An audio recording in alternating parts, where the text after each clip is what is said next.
Kali ini temanya adalah diberkatilah tubuh, roh, dan jiwa. Mengapa tema hari ini kita bicara tentang tubuh, roh, dan jiwa? Karena kondisi keadaan ini akan hari bertambah hari, akan membuat keadaan kita semakin harus waspada. Kenapa? Karena dalam persoalan dan proses yang kita alami ini tidak sesuai, saudara. Jadi kalau orang bilang, harusnya kalau aku tuh baik sama kamu, kamu juga harusnya baik sama aku. Ya. Harusnya kalau aku sudah memberi, kamu juga harus bisa memberi. Itu kehidupan kita sebagai manusia. Tapi kalau kita terapkan di dalam tahun 2020, tidak bisa kita lewati. Maksudnya kita tidak akan bisa merasakan sesuatu itu yang betul-betul nyata. Semuanya itu kadang membuat kita kecewa. Kenapa? Karena tidak sesuai.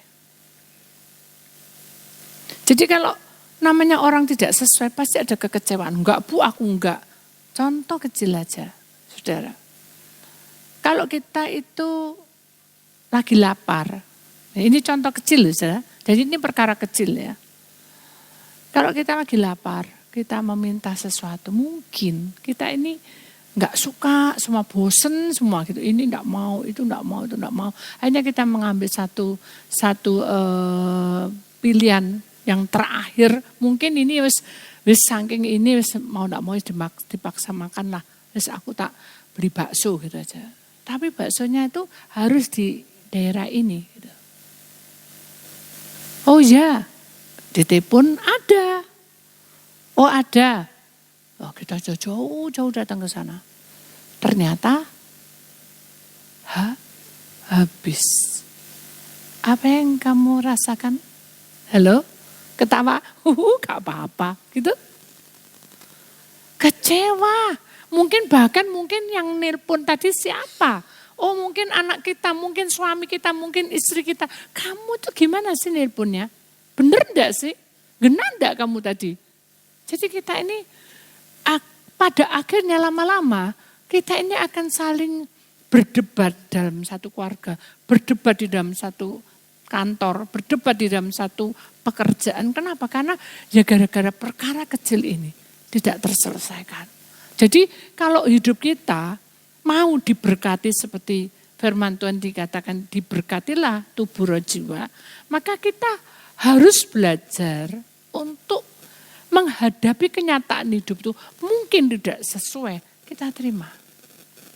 Jadi kalau saya itu udah lapar ini puasa gitu ya, itu sering terjadi. Yang ada di depan saya itu, karena kita kan jarang masak juga. Jadi kita kadang buat mie aja, karena kita bosan buat mie, ya sudah seadanya aja. Dengan harapan nanti kalau beli itu yang kita suka. Ternyata enggak ada yang kita tidak suka itu. Mama saya enggak suka bistik gitu ya. Itu saya enggak suka. Bistik itu kue capek banyak, manis, enggak itu kuasin. Itu ya apa saudara? Enggak makan ya Pak? Apa? Dioker-oker, tahu dioker-oker. Dipilah-pilah, kemanisan ini, kuasin. Kan gitu ya. Ngomel gitu. Karena kita enggak sesuai, enggak suka gitu. Jadi hingga makan itu juga enggak lahap. Betul enggak? Kita akui aja, ini perkara kecil. Kadang, apa ini? Saya tahu aku enggak suka kok dibeli no.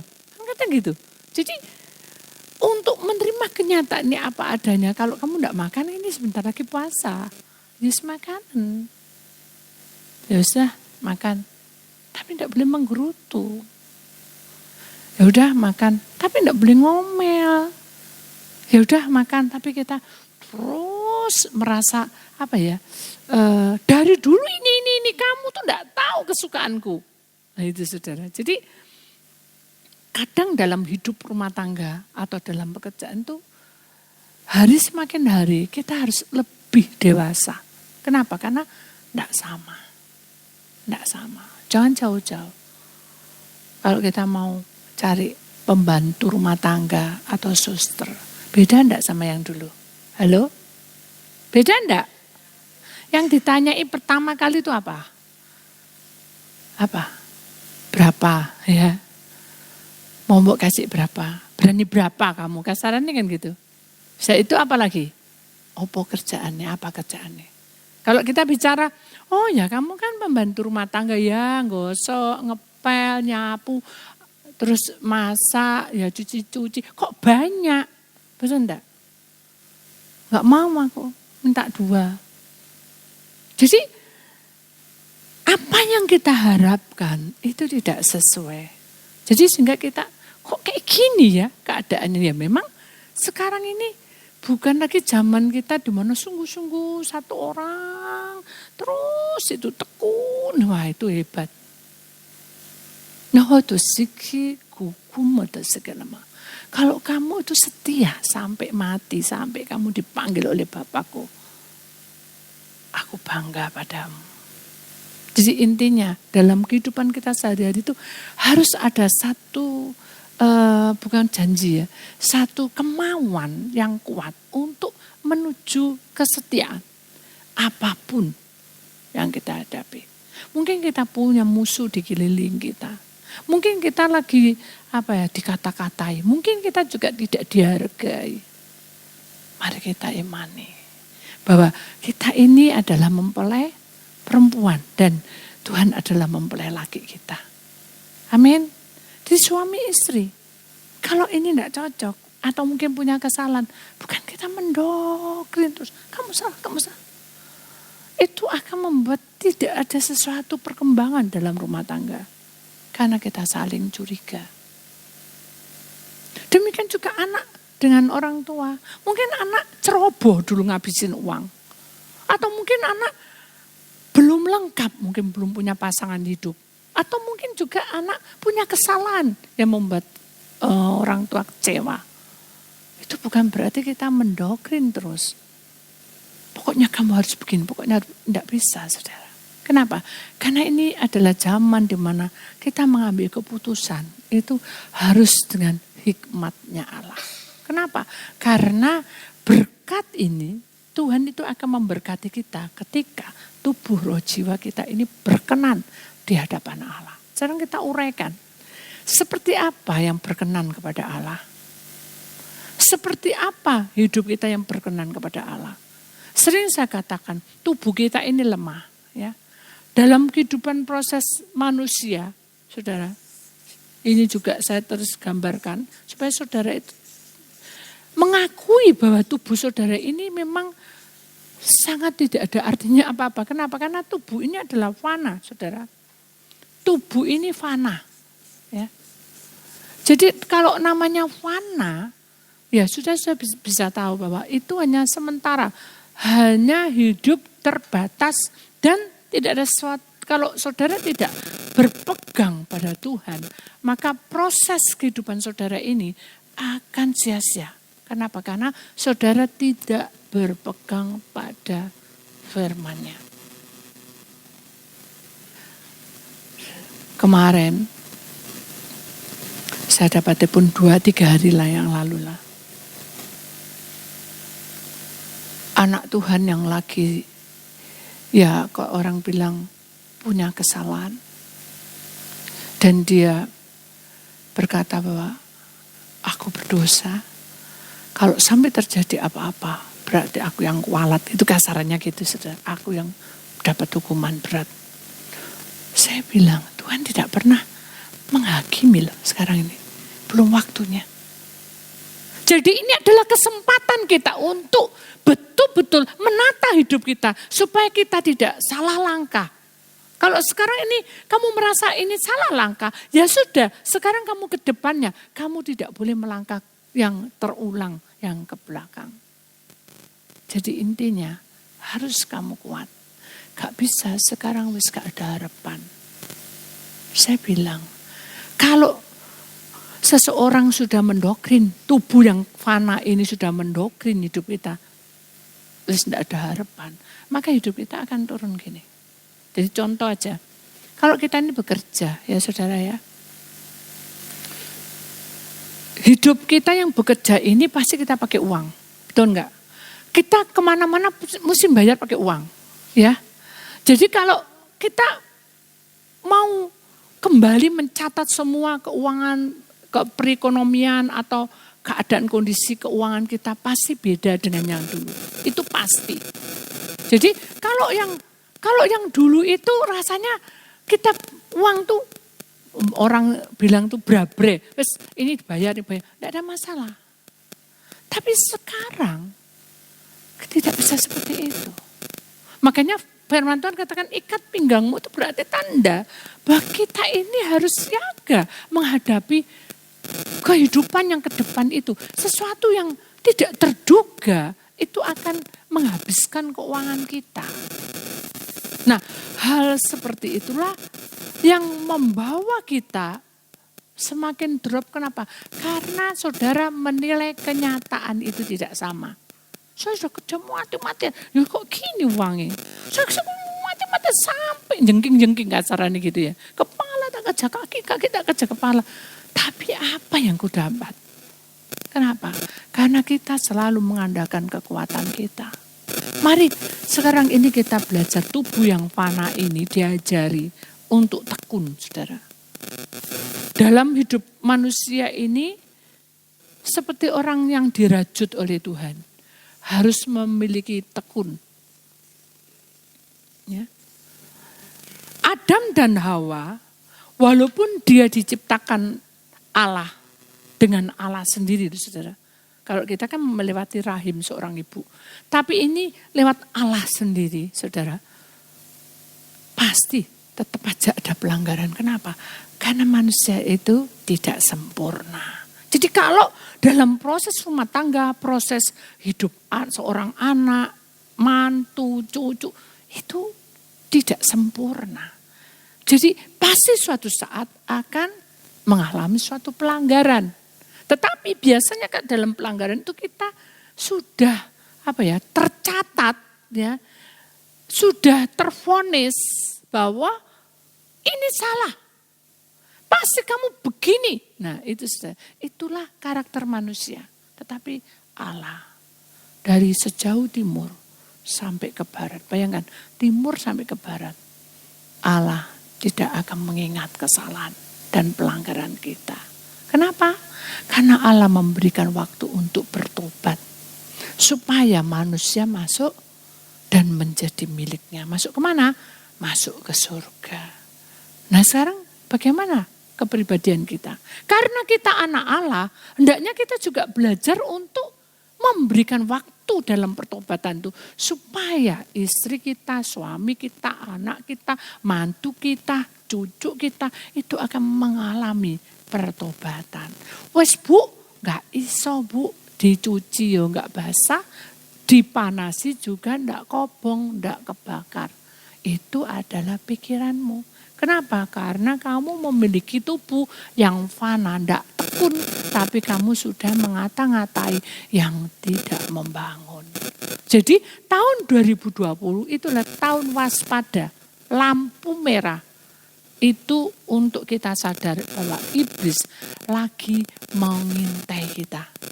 Jadi kalau iblis lagi mengintai kita, berarti saudara harus waspada. Seperti saudara ada di suatu tempat perempatan ada lampu merah, kuning, hijau. Kita waspada, enggak mungkin kita ngomong nobrok jualan, enggak karuan saudara. Hidup kita juga harus diatur dengan tekun ini, maka berkat kita akan turun. Kenapa? Karena yang mengatur hidup kita ini adalah Tuhan. Bu, dulu bu, aku ini belum kenal Tuhan, aku diberkati luar biasa. Dulu itu ada orang konseling gitu. Sekarang bu, aku ini sudah jadi anak Tuhan kok tambah habis ya uangnya. Gak salah tak? Dulu kamu belum kenal Tuhan, kamu cari uang memang enak, semua enak. Tapi banyak masalah, habis uang. Sekarang kamu punya Tuhan, hidupmu ditata, keuanganmu ditata, yang enggak benar enggak masuk. Lek dulu yang enggak benar masuk hingga uangmu habis. Sekarang kamu ditata, ditertibkan supaya keuanganmu segala macam itu Tuhan atur supaya tidak hilang. kehabisan. Loh, tapi kenyataannya Bu, habis Bu, enggak ada sama sekali. Ya kalau kenyataannya habis sama sekali, saudara harus ingat, pertobatan saudara itu sampai di mana. Oh saya ini sudah pelayanan, sudah mencintai Tuhan, pokoknya sudah 1000% diserahkan Tuhan. Ya sudah, mengalir aja. Kenapa? Karena Tuhan itu melihat isi hatimu dan kesetiaanmu. Kalau kamu setia, Tuhan pasti memberkati. Kalau kamu setia, Tuhan cukupkan kamu. Kalau kamu setia, Tuhan tidak pernah membiarkan kamu meminta-minta. Dan tidak pernah Tuhan membuat kita jatuh betul-betul sampai iblis ambil alih. Tidak mungkin. Selama kita punya Tuhan di atas segalanya. Jadi kalau kita mengutamakan Tuhan, orang itu seperti tabur tuai. Kalau kita berbuat baik, saudara, kita tidak peduli orang balas atau tidak balas. Tuhan itu di atas sana akan melihat dan akan menuai dengan baik. Karena kita menjaga pohon kehidupan kita itu untuk kudus hidup kita. Jadi tubuh ini seperti pohon kehidupan. Kita harus betul-betul menjaga supaya ketekunan ini menjadi nyata. Sehingga kamu tidak akan kekurangan dalam masa depanmu. Kenapa? Karena itu pasti, saudara. Nah, kita kembali kepada kesaksian itu. Salah satu hari kita doa lebih tenang, tapi drop. Kondisinya ngedrop, kita berdoa lagi. Tuhan buang semua racun-racunnya semua. Itu kesaksian saya yang baru, saudara. Setelah itu belum juga ada pemulihan. Mungkin juga sudah dokter angkat tangan. Udah, kamu mau mau nambah jantung atau enggak? Saya bilang enggak, jangan. Kita serahkan pada Tuhan. Karena Tuhan suruh, belum waktunya. Oh ya, kita kumpul semua dalam satu keluarga. Kita berdoa, bersekutu di dalam Tuhan. Walaupun tubuh lemah, diserahkan pada Tuhan.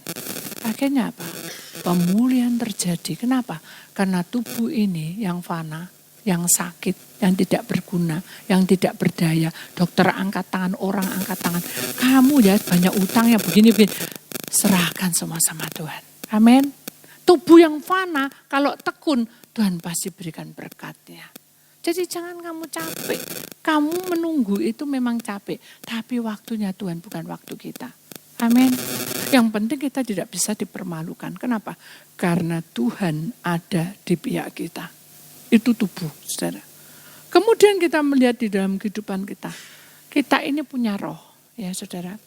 Tubuh yang fana ini tidak akan bisa kuat tanpa ada yang melindungi atau menguatkan. Yaitu roh yang menguatkan.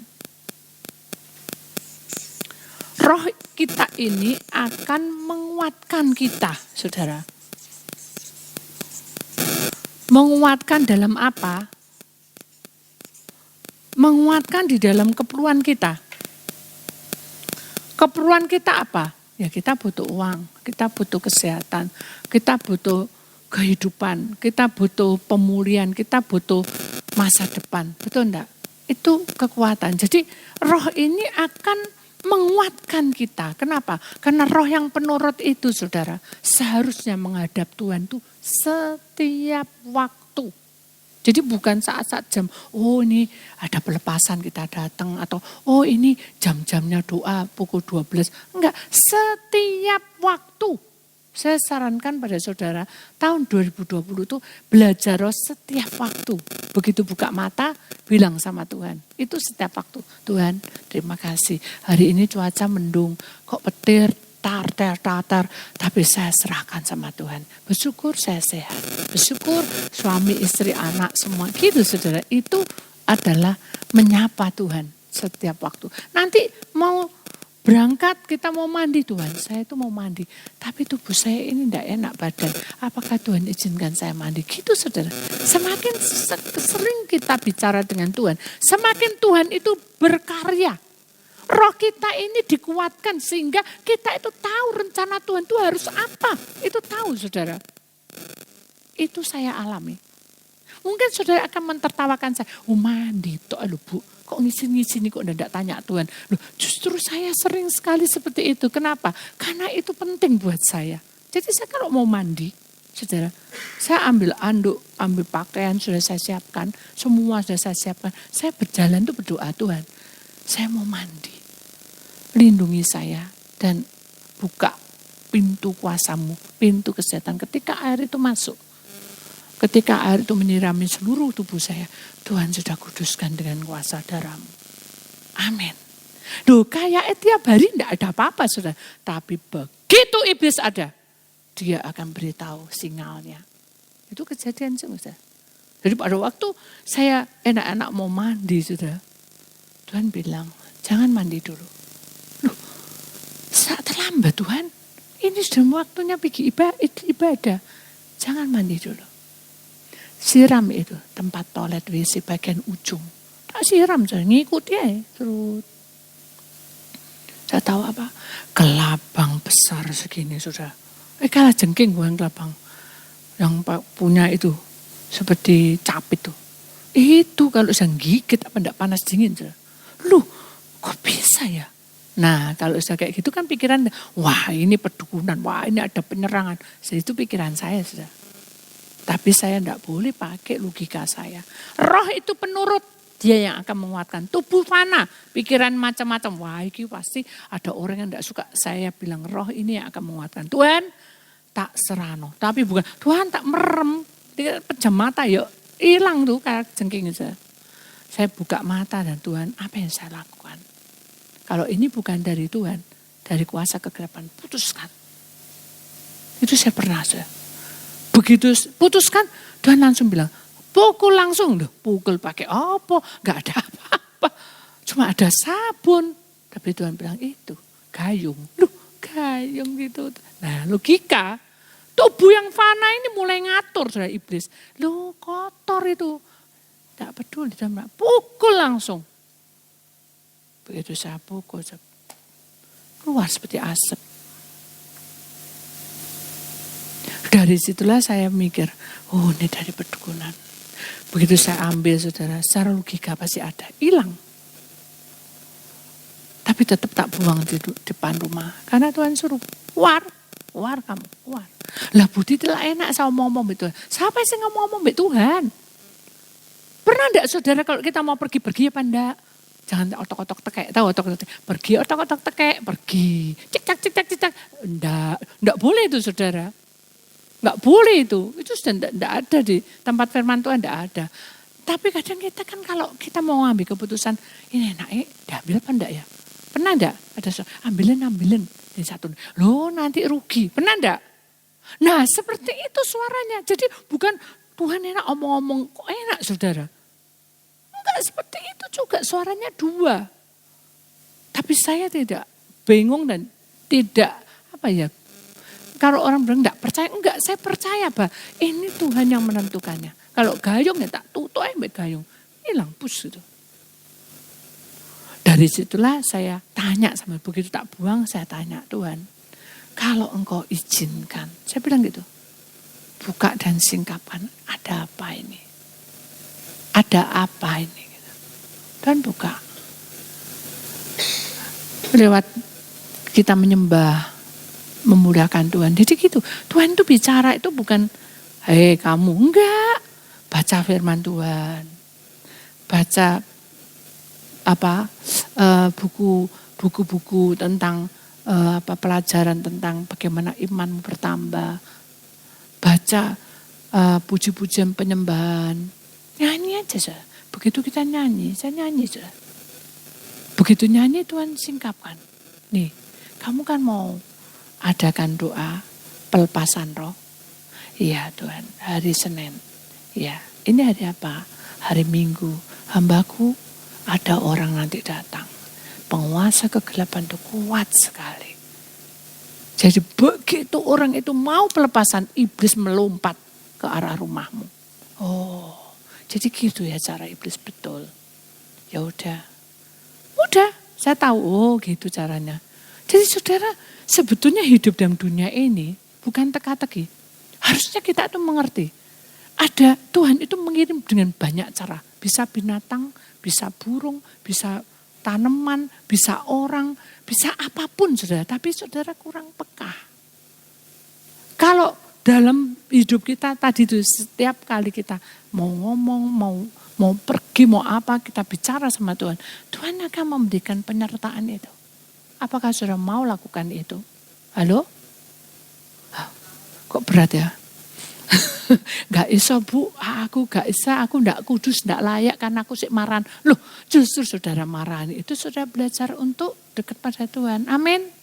Kalau kita dekat sama Tuhan, pemarah akan jadi hilang. Kalau kita mungkin gak rela, kita selalu mendoktrin Tuhan, nanti lama-lama kita jadi lemah lembut.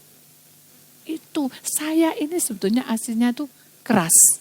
Beda dengan adik saya. Kalau adik saya, tapi saya enggak bisa. Tapi saya keras, tahu keras. Pendendam. Saya enggak suka kalau kamu nyakiti, awas kamu ya. Itu saya dulu. Jadi kalau orang tuh nyakiti omongan apa, tak uweling, awas gue ya, awas. Itu saya dulu. Jadi saya belum balas tuh enggak lego. Itu saya dulu. Makanya sampai saya kata-kata yang enggak benar sudah dengan orang tua, karena orang pada waktu itu ada masalah dengan orang tua. Nah dari situ petir menyambar, itulah pertobatan dimulai. Saya sudah tidak mau seperti itu. Orang yang keras, orang yang dendam, iblis itu suka, saudara. Jadi mulai hari ini buang semua. Semua yang membuat saudara itu tidak dekat pada Tuhan, buang semua. Karena Tuhan ingin bicara pada kita semua. Amin. Di akhir zaman ini Tuhan ingin melekat pada kita. Apakah kamu mau ambil bagian? Kalau enggak, Bu, aku tergantung ambil Bu Titik. Loh, saya manusia loh, saudara. Saudara janjian sama saya mungkin pukul 1. Ternyata pukul 4, pukul 6, pukul 10 baru malam baru ngebel. Marah enggak? Apa? Aku gak nomor 1. Gak apa-apa. Besok gak dateng. Gak sudi aku. Kok lama kamu enggak bikin Bu Titik? Gak mempan Bu Ai. Jadi saya kayak pedukunan gitu saudara ya. Saya manusia. Saya 24 jam melayani. Kadang sampai enggak tidur. Karena menunggu sesuatu. Bukan menunggu sesuatu apa. Menunggu. Gini saudara. Kalau kita bicara tentang roh saudara. Contoh aja. Suatu ketika ada orang yang koma. Rohnya itu keluar masuk dan pengen mati. Tuhan belum waktunya. Kira-kira saudara tega apa enggak? Wis babak no aku tak tidur. Bisa enggak? Kalau jiwa kita pelayanan sudah enggak tega kita. Tak tunggu. Dijaga. Jadi mau keluar mau kemana? Enggak, aku mau ke situ. Ayo masuk ke tubuhnya. Lama-lama dia bilang, kenapa sih kok aku mau jaga? Itu roh. Karena kamu keluar masuk iblis tangkap kamu. Orang yang koma itu tarik-tarian. Tarik-tarian apa? Loh, kuasa kegelapan. Aku enggak percaya itu ada roh seperti itu. Aku enggak percaya. Begitu tuh, nyingkur gitu. Begitu Tuhan, tak seru. Tuhan bukaan, Tuhan biar kapok lari-lari. Enggak, saya enggak bilang gitu. Saya bilang, Tuhan ampuni. Karena saya enggak bisa melayani. Keras sekali orangnya. Akhirnya begitu gitu tuh saudara. Tiba-tiba ada sesuatu yang jatuh. Enggak tahu itu piring, enggak tahu itu apa, pokoknya jatuh peruang gitu. Kan dia mengo ngelihat, tengok gitu. Begitu saya tengok. Lama-lama roh itu mendekat sama saya, melekat. Untung bukan laki, sudah jadi perempuan. Bu. Apa? Bu, kok di sana tuh ada geremet itu apa ya katanya. Apa toh? Itu loh di sana. Saya sudah tahu itu kuburan, saudara. Jadi kuburan itu kan tidak banyak roh yang enggak pas-pas, saudara. Jadi macam-macam bentuknya. Jadi dia ketakutan, tolong Bu, jauhkan dari mata ini penglihatan dulunya. Aku enggak bisa. Ya doa aja. Ampun Tuhan, ampun gitu rohnya, saudara. Jadi kita jangan tidak percaya, tetapi kita itu mengakui bahwa kita itu enggak tahu, kan gitu. Tapi dia kan marah-marah tadinya. Begitu sudah ditunjukin, dia mulai ngerti. Saya bilang, jangan sampai diulang lagi seperti ini. Kalau kamu terulang sampai ini, kayak gini, begitu kamu lengah, aku lengah, kamu keluar langsung ditangkap. Ya Bu, ya. Aku enggak tahu loh Bu. Itu terjadi, saudara. Orang yang suka melamun, halo, melamun ini.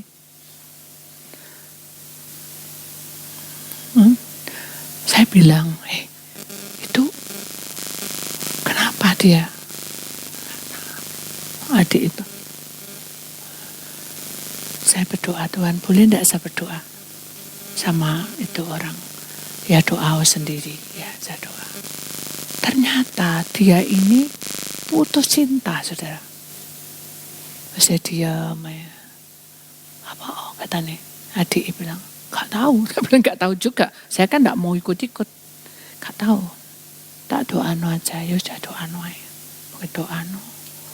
Karena saya kan juga jarang datang ke sana.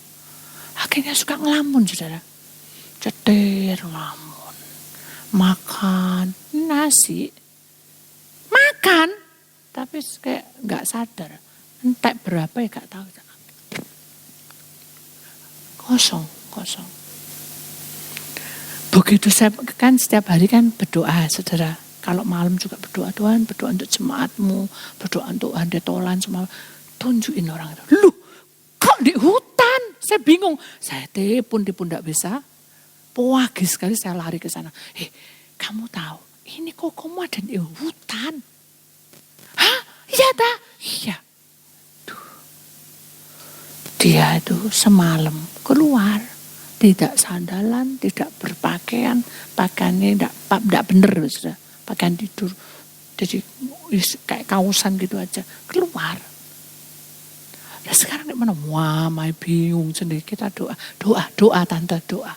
Saya banyak anakku cuma satu lagi, doa. Saya bilang doa, tidak ditemukan apapun, panggil kepolisian, kan anak orang hilang toh, masuk 3 hari, saudara, kita doa, Tuhan tunjukin, ini anak naik sepeda motor, enggak, naik sepeda motor, ya, terus sepeda motor ditaruh di gerdu, dan dia masuk ke hutan, dan di hutan tuh ada air terjunnya tuh aneh, saya bilang gitu, satunya besar, satunya kecil, tapi di lorong.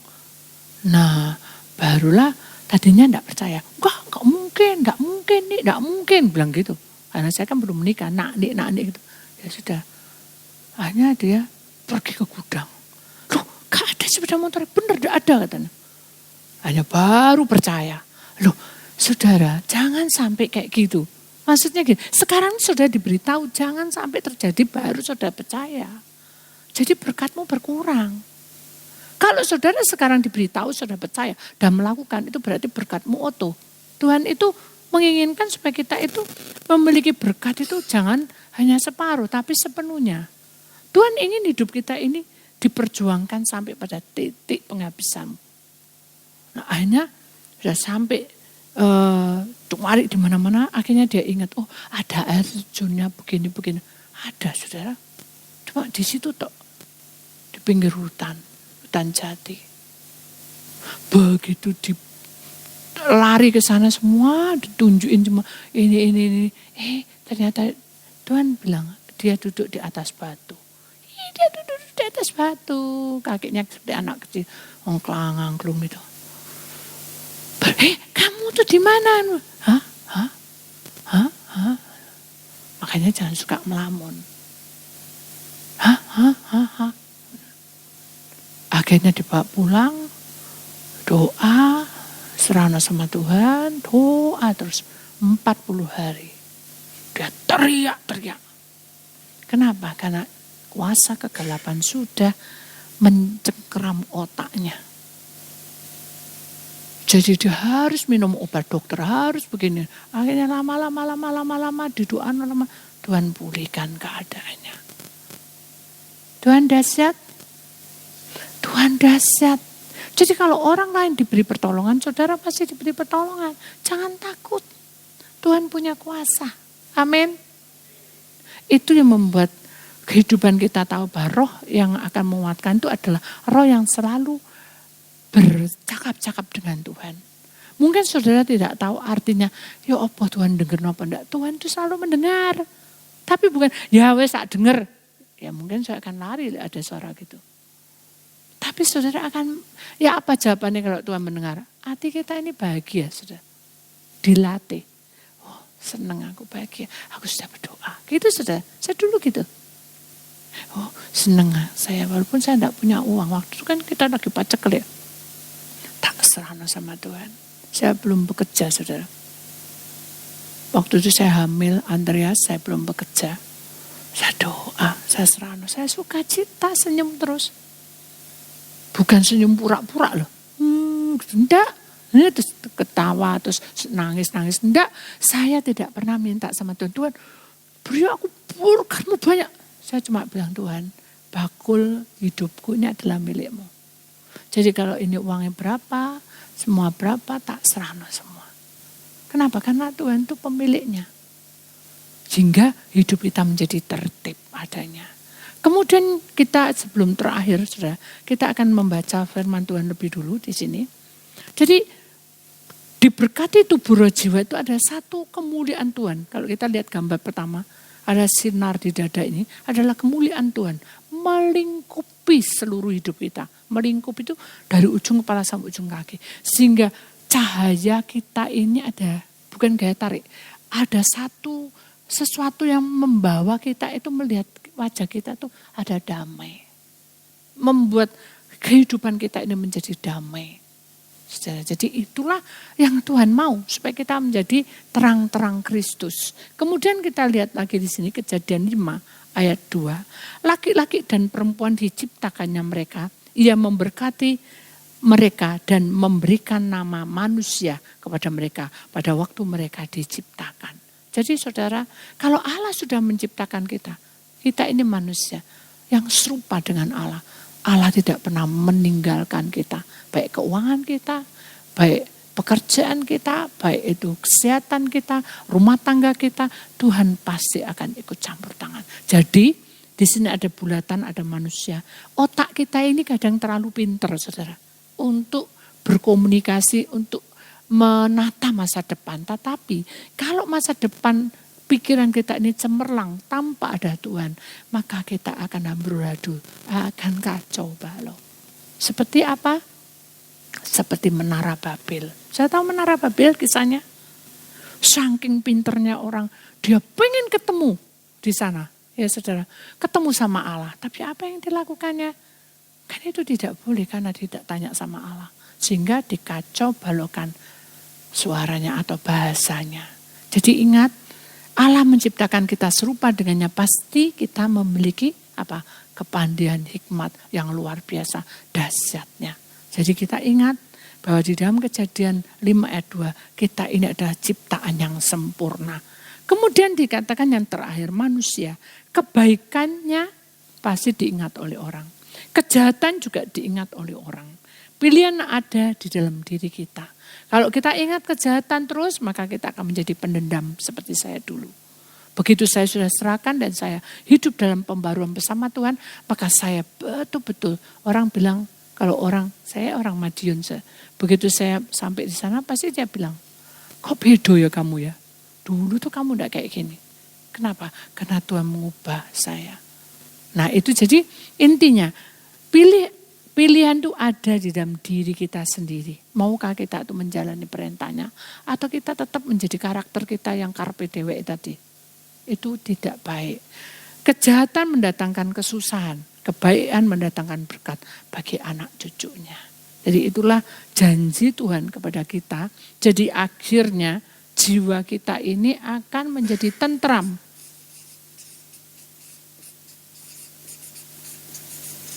Bersama dengan Tuhan. Kenapa? Karena kita betul-betul dipakai oleh Tuhan sehingga perjalanan kita ini layak. Kenapa? Karena Tuhan punya rencana atas hidup kita. Ya, minta sinar kemuliaan Tuhan itu. Sinar kemuliaan Bapa itu akan memenuhi sekeliling kita ketika kita memiliki karyanya. Demikian juga hadiratnya itu akan menenggelamkan. Menenggelamkan itu bukan kita hancur, tapi jiwa kita ini akan tenggelam di dalam ketentraman, roh akan dikuatkan, tubuh yang fana akan diajarkan untuk lebih tekun. Jadi ku ingin tetap tinggal bersama engkau. dengan tinggal bersama Engkau, maka kita akan tahu bahwa nikmat bait-Mu itu adalah kita ini bait-bait Allah. Ketika Allah mengurapi kita, maka hidup kita menjadi, tubuh kita menjadi kudus. Bait yang fana ini akan menjadi kudus dan kita bisa memandang betapa indahnya wajah Tuhan di tengah-tengah kita. Bukan wajah Tuhan yang seperti apa, tetapi ketika kita memandang wajah Tuhan, itu berarti kebahagiaan melimpah, berkat melimpah di tengah-tengah kita. Saudara, ketika saudara menyanyikan lagu ini, adakah kerinduanmu kuat untuk berjumpa dengan Allah? Adakah kerinduanmu di tahun 2020 ini, kamu akan diubah kehidupanmu, di mana pekerjaanmu, rumah tanggamu, dan pergaulanmu dibentuk oleh Allah? Siapkah di tahun 2020 ini kamu persembahkan tubuh roh jiwamu menjadi bagianmu dan menyenangkan hati Allah? Dan adakah tahun 2020 ini betul-betul kamu mengakui di hadapan Allah, inilah aku ya Tuhan, tubuh roh jiwaku perkenankan di hadapan-Mu, hingga aku serahkan semuanya, sehingga aku bisa menikmati pimpinan-Mu, dan aku bisa merasakan dan mengecap bahwa kuasa-Mu itu dahsyat di tengah-tengah kami. Mari saudara, buka hatimu dan kita terima rohnya di tengah-tengah kita. Mari kita ambil waktu saat teduh 1 menit untuk bicara pribadi dengan Tuhan. Apa yang menjadi kerinduanmu? Apa yang menjadi pelanggaranmu? Mari kita akui di hadapan Tuhan. Tuhan, ampuni aku, karena aku kurang setia padamu. Tuhan, ampuni aku, karena aku belum bisa menyenangkan hati-Mu. Tuhan, ampunilah aku, karena aku seringkali tidak pernah menyapa Engkau. Ampuni. Sekarang ini sebelum masuk dalam doa pelepasan ya Tuhan, ajari aku untuk setia kepadamu. Ajari aku Tuhan untuk melekat, Tuhan, mendekat kepadamu. Dan izinkanlah tubuh roh jiwaku menyatu bersama.